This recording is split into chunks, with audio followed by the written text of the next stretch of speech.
सभी प्यारे बच्चों, मित्रों, दोस्तों, आप सभी को नमस्कार। आज आपके सामने economics by D Kumar channel पर मैं लेके आया हूँ मौद्रिक अर्थशास्त्र का एक इम्पॉर्टेंट चैप्टर मुद्रा परिमाण सिद्धांत। बड़े कमेंट आ रहे हैं बच्चों, यूट्यूब पर कई बच्चों ने तमाम क्वेरी की है। आप सभी का शुक्रिया।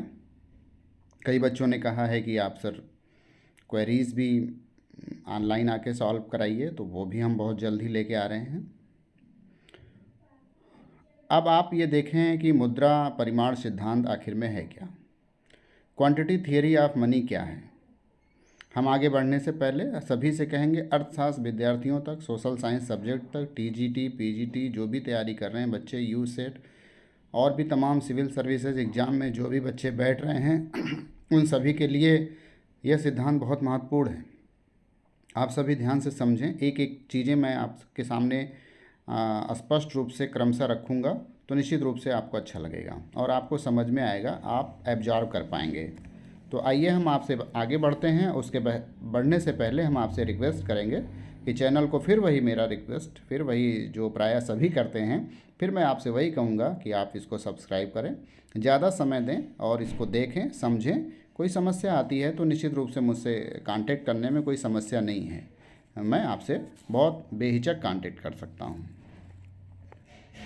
आइए अब आपके सामने रखते हैं मुद्रा परिमाण सिद्धांत से आप क्या समझते हैं। देखिए, मुद्रा बेसिकली सभी जानते हैं।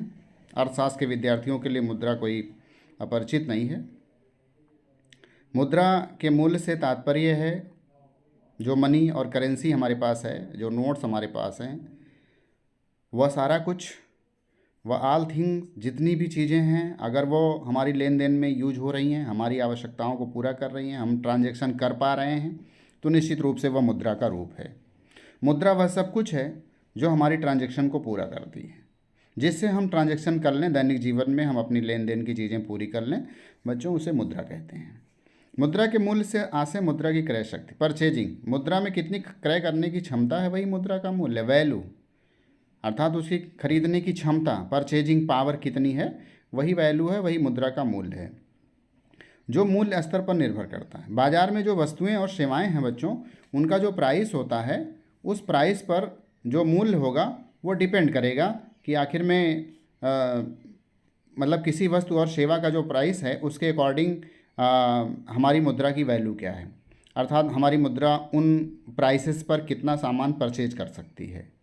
तो देखिए, यहाँ पे लिखा गया है मुद्रा, हमने साफ साफ मुद्रा के मूल्य और जो बाज़ार में वस्तुओं का मूल्य है उनके बीच इन्वर्स रिलेशन है, विपरीत संबंध है। इसे हम और आगे डिटेल बताएंगे कि अर्थात बाज़ार में जो प्राइसेस दी गई हैं, जो बाज़ार में वस्तुओं और सेवाओं के मूल्य हैं, और जो हमारी करेंसी, हमारी नोट्स, हमारी मनी का जो मूल्य है, उनके बीच जस्ट अपोजिट रिलेशन पाया जाता है, विपरीत संबंध। अगर बाज़ार में वस्तु और सेवा के मूल्य बढ़ रहे हैं तो निश्चित रूप से हमारी जो मुद्रा है उसकी वैल्यू जो है वो घटेगी, उससे हम कम सामान खरीद पाएंगे। जितना हम पहले, अगर हम 100 रुपये के नोट से पहले जितना सामान खरीद रहे थे, अगर कोई भी वस्तु महंगी हो गई तो निश्चित रूप से 100 रुपये के नोट से या 200 रुपये के नोट से या 50 रुपये के नोट से वो उसके सापेक्ष कम सामान खरीद पाएंगे। तो निश्चित रूप से हम ये कह सकते हैं कि मुद्रा का मूल्य और प्राइसेस के बीच इन्वर्स रिलेशन पाए जाते हैं। यहाँ पर हमने साफ साफ लिखा है मुद्रा का मूल्य स्तर P, तो उसकी क्रय शक्ति बच्चों P होगी 1/P, अर्थात उसका जस्ट हाफ होगी। इसे आगे और समझेंगे आप ध्यान से। तो देखिए, मुद्रा का जो परिमाण सिद्धांत है, क्वांटिटी थियरी ऑफ मनी, देखिए यहाँ पर हमने साफ करने की कोशिश की है। First time introduce quantity theory of money was first propounded in, देखिए 1588 बाय इटालियन इकोनॉमिस्ट दावंजेटी। बहुत ही महत्वपूर्ण है ये लाइन, याद रखना है आपको कि सबसे पहले मुद्रा परिमाण सिद्धांत हमारे सामने इंट्रोड्यूस किसने किया, दावंजेटी, 1588। इसको याद कर लें, फर्स्ट टाइम 1588 में दावंजेटी ने हमारे सामने रखा इसको। मुद्रा परिमाण सिद्धांत बेसिकली मुद्रा की मात्रा का संबंध है। मुद्रा की मात्रा अगर चेंज होती है तो प्राइसेस पर क्या इम्पैक्ट पड़ेंगे, और वैल्यू ऑफ मनी पर क्या इम्पैक्ट पड़ेंगे, यही मुद्रा का परिमाण सिद्धांत है, क्वांटिटी थियरी है। इसको David Hume, John Locke, Jean Bodin जैसे तमाम अर्थशास्त्रियों ने समर्थन किया, पर आधुनिक काल में इस सिद्धांत को अधिक सरल बनाने का श्रेय रॉबर्टसन और पिगू को भी है। इसे भी आगे आप समझेंगे। सरल रूप में मुद्रा परिमाण सिद्धांत यह बताता है कि मुद्रा की मात्रा और कीमत के बीच क्या रिलेशन है, मुद्रा की मात्रा और प्राइसेस के बीच क्या संबंध पाए जाते हैं। ये बहुत ही सिंपल सा है कि जितना ही मुद्रा की मात्रा ज़्यादा होगी उतना ही प्राइस पर उसका प्रत्यक्ष संबंध होगा। अर्थात जब किसी भी देश में करेंसी का सर्कुलेशन बढ़ेगा तो निश्चित रूप से व्यय करने की क्षमता भी बढ़ती है और वस्तुओं और सेवाओं के दाम भी बढ़ते हैं, और उसके सापेक्ष पूर्व के सापेक्ष अब जो बढ़ी हुई करेंसी है उससे हमें सामान कम प्राप्त होंगे, क्योंकि मुद्रा की मात्रा बढ़ने से महंगाई पर भी इम्पैक्ट पॉजिटिव पड़ेगा, इन्फ्लेशन भी बढ़ेगा, और हम ये देखेंगे कि जो हमारी करेंसी है उसकी जो परचेजिंग है वो घट जाएगी। जैसा कहा जाता है कि मुद्रा की मात्रा और कीमत के बीच प्रत्यक्ष आनुपातिक संबंध होता है, जबकि मुद्रा की मात्रा और मुद्रा के मूल्य के बीच विपरीत आनुपातिक संबंध पाया जाता है। ये आप क्लियर हो जाएं कि जो वैल्यू ऑफ मनी, जो मुद्रा की मात्रा है, quantity of money and value of money के बीच इन्वर्स रिलेशन है, और quantity of money and prices के बीच पॉजिटिव संबंध है। ये आप स्पष्ट हो लें पूरी तरह से। अब आप देखिए, मुद्रा परिमाण सिद्धांत को दो भागों में बांटा गया है। मुद्रा परिमाण सिद्धांत को कितने भागों में बांटा गया है? दो भागों में बांटा गया है। देखिए यहाँ पे हमने साफ साफ फिशर के शब्दों में, कैम्ब्रिज के शब्दों। फिशर के शब्दों में देखिए आप ये समझ लें ध्यान से कि भाई नगद लेन देन का सिद्धांत, और दूसरा है नगद शेष दृष्टिकोण। नगद शेष दृष्टिकोण कैम्ब्रिज स्कूल के समर्थक अर्थशास्त्री स्पष्ट करते हैं, और फिशर जो है नगद लेन देन की बात करते हैं। बहुत ही साफ शब्दों में हमने डायग्राम बनाने की कोशिश की। क्वांटिटी थियरी ऑफ मनी आप देखें तो ध्यान से समझेंगे कि इसको देखिए इरविंग फिशर मानते हैं मीडियम ऑफ एक्सचेंज। कैम्ब्रिज देखिए इसको मानते हैं स्टोर ऑफ वैल्यू, जो मुद्रा को क्या एज्यूम करते हैं। Irving Fisher explain that is medium of exchange. Cambridge economist such as Robertson, Pigou, ये अर्थशास्त्री हमारे सामने रखते हैं कि ये स्टोर ऑफ वैल्यू है, और मिल्टन फ्रीडमैन फिर रीस्टेटमेंट देते हैं और अस्थायी परिकल्पना के रूप में हमारे सामने मुद्रा सिद्धांत को प्रस्तुत करते हैं। तो हम आपके सामने रखेंगे इसको आगे चल के। तो देखिए यहाँ पे हमने साफ बताया है, मार्शल, पीगू, कीन्स, रॉबर्टसन, ये अर्थशास्त्री कैम्ब्रिज हैं। इरविंग फिशर आपके जो है वो नगद लेन देन सिद्धांत को प्रस्तुत करते हैं। तो ये स्पष्ट आप हो जाएंगे इस डायग्राम के माध्यम से। अब हम आपको एक एक करके समझाएंगे। लेन देन समझिए। लेन देन, व्हाट इज़ द ट्रांजैक्शन। देखिए इरविंग फिशर का यह सिद्धांत है, यह दृष्टिकोण उनकी पुस्तक परचेजिंग पावर ऑफ मनी 1911 में हमारे सामने रखी गई, जिसमें उन्होंने माना कि मुद्रा विनिमय का माध्यम है। मुद्रा और कुछ नहीं है, सिर्फ लेन देन के रूप में इसको हम प्रयोग करते हैं। बहुत सा आसान है। क्यों मुद्रा लेते हैं? Per day to day life में जो हम खरीदते हैं सामान, उसके लिए मुद्रा यूज करते हैं। दैनिक जीवन की आवश्यकताओं को पूरा करने के लिए मुद्रा का प्रयोग होता है। तो मुद्रा बेसिकली लेन देन के लिए बच्चों यूज होता है। ये हमारे सामने फिशर रखते हैं और कहते हैं मुद्रा भुगतान का माध्यम है। जब कभी हम किसी वस्तु या सेवा को क्रय कर सकते हैं तो हम उसका भुगतान मुद्रा में करते हैं। किसी वस्तु या सेवा को क्रय करते हैं तो उसका भुगतान हम मुद्रा में करते हैं, और ये भुगतान ही लेन देन या व्यापारिक सौदे हैं। इसके लिए मुद्रा की ज़रूरत होती है। फिशर के अनुसार मुद्रा का मूल्य उसकी मांग एवं पूर्ति के आधार पर निर्धारित होगा, क्योंकि मुद्रा के मूल्य का सिद्धांत सामान्य मूल्य सिद्धांत का एक विशिष्ट अवस्था है।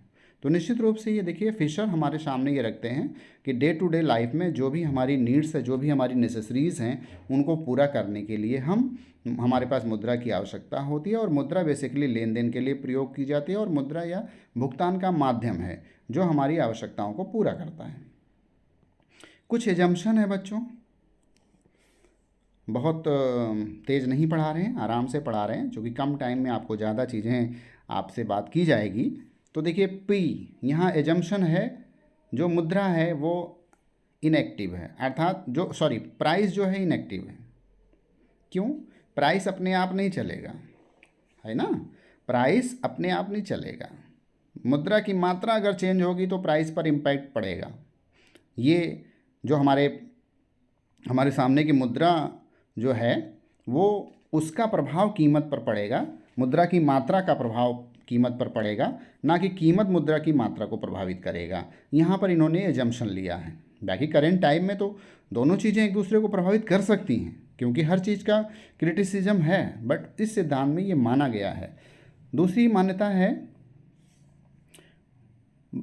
ट्रांजैक्शन ऑन एवरेज वेलोसिटी स्थिर है। जो लेन देन है वो ये माना गया है कि जो लेन देन है वो बना रहेगा, और मुद्रा की जो चलन गति है वो जितना मान ली जाएगी वो उतना कंटिन्यू चलेगी, उसमें कोई फर्क नहीं पड़ेगा।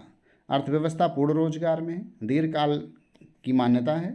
और मुद्रा का प्रचलन वेग कैसे निकालेंगे? सकल राष्ट्रीय आय और मुद्रा की चलन जो हमारी पास सर्कुलेशन में करेंसी है उससे डिवाइड कर देंगे, तो जो उसकी वेलोसिटी है वो हमको मिल जाएगी। अब आगे आप देखिए मुद्रा की मांग क्या है। अब मुद्रा का मूल्य निर्धारित कैसे होगा?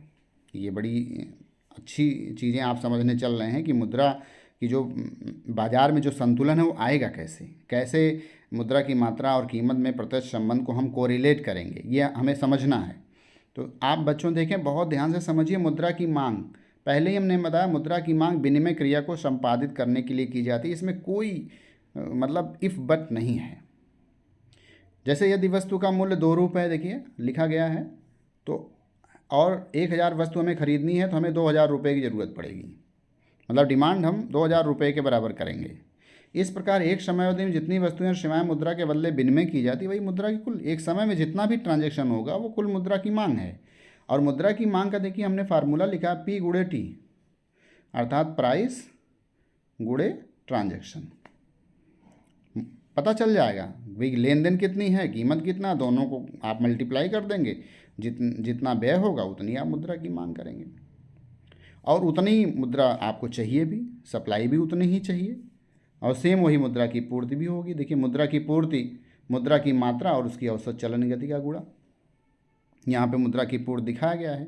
बेसिकली मुद्रा की पूर्ति जो सर्कुलेशन ऑफ करेंसी है, लेकिन जैसे किसी मुद्रा की चलन गति 2 है और 100 रुपये का नोट बाज़ार में है, तो 100 गुणे 2 बराबर 200 रुपये उस मुद्रा की पूर्ति दिखाई जाएगी, क्योंकि वो 100 रुपये 2 लोगों की मुद्रा आवश्यकताओं को पूर्ण कर रहा है।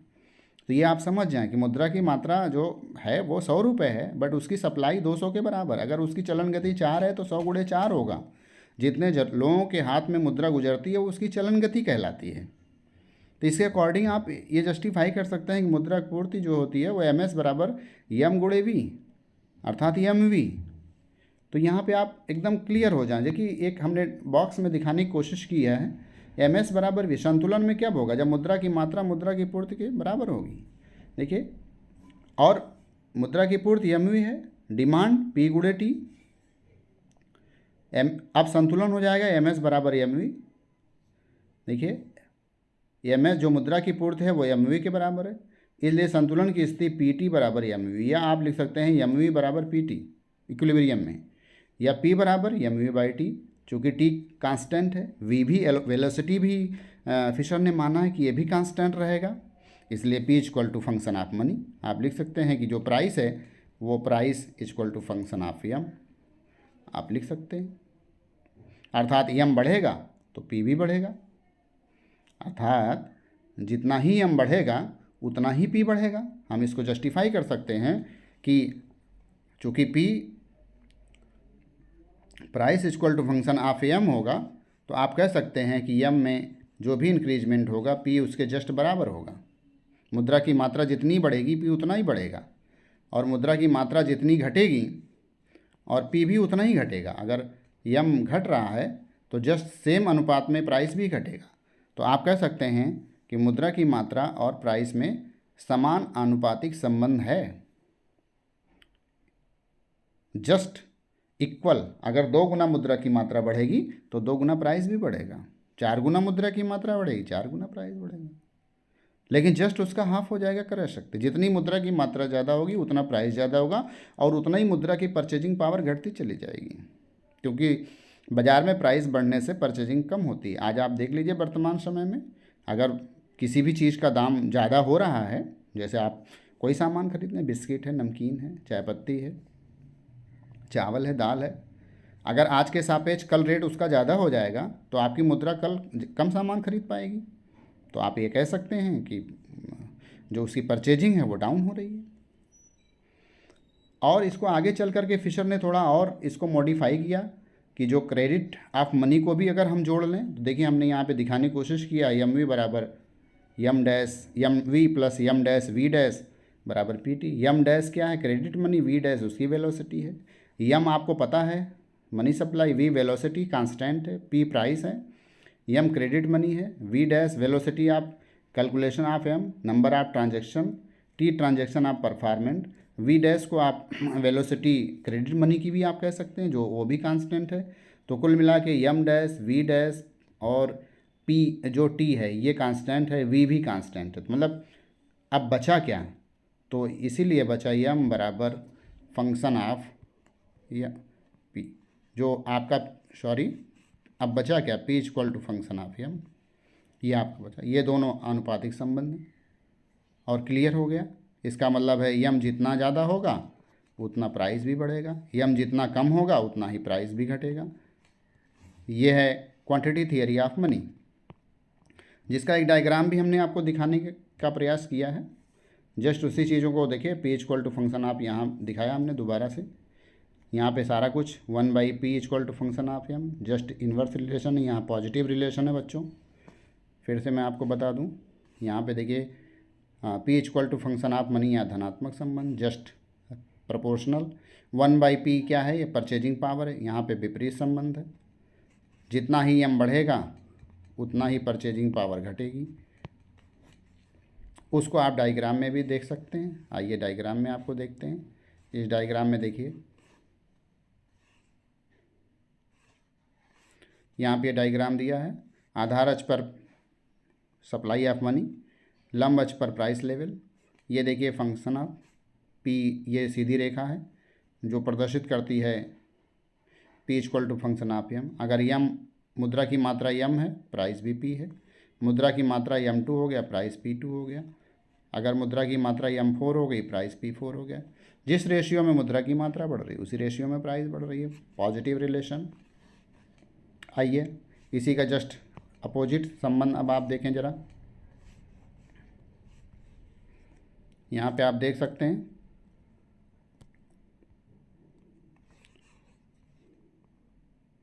जस्ट विपरीत संबंध है। देखिए थोड़ा सा हम इसको जूम करना चाह रहे हैं। देखिए ये purchasing power of money equal to function of M. यहाँ देखिए मुद्रा की मात्रा एम, परचेजिंग पावर 1/p। जैसे ही मुद्रा की मात्रा जस्ट डबल हो गई, परचेजिंग पावर जस्ट हाफ हो गई। देखिए ये वाली जो डिस्टेंस है जस्ट कम हो गई, हाफ हो गई। अगर मुद्रा की मात्रा और बढ़ती है तो परचेजिंग पावर और घट जाएगी। तो इसलिए यहाँ पे निगेटिव संबंध है। कैसा संबंध है? निगेटिव संबंध है। तो जितना ही मुद्रा की मात्रा इंक्रीज़ करेगी उतना ही उसकी वैल्यू घटेगी। देखिए अगर दोनों डायग्राम आप ध्यान से समझेंगे, आप इसको ध्यान से अगर समझें तो बिल्कुल जस्ट है कि अगर मुद्रा की मात्रा यम से बढ़कर यम टू हो रही है तो कीमत पी से बढ़कर पी टू हो रही है। वहीं परचेजिंग पावर 1/p2 से घटकर 1/p4 हो रही है। इसका मतलब जस्ट हाफ हो रही है। तो यही है फिशर का नगद लेन देन का सिद्धांत। तो मुझे लगता है कि आपने इसको बिल्कुल बहुत ध्यान से समझ लिया होगा और इसमें कोई भी आपको कोई समस्या नहीं होनी चाहिए।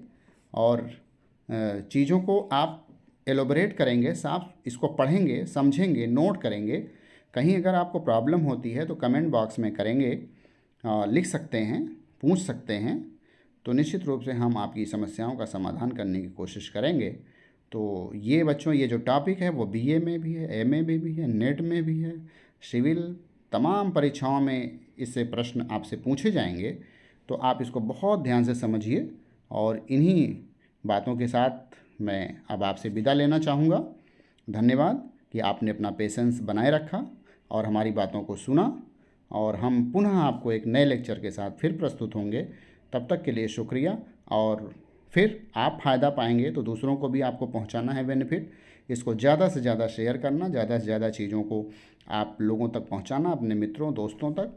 और हम बहुत जल्दी ही डिस्क्रिप्शन बॉक्स में PDF भी आपको लगा के देंगे, और ताकि आपको ज़्यादा से ज़्यादा फ़ायदा हो। थैंक यू, धन्यवाद।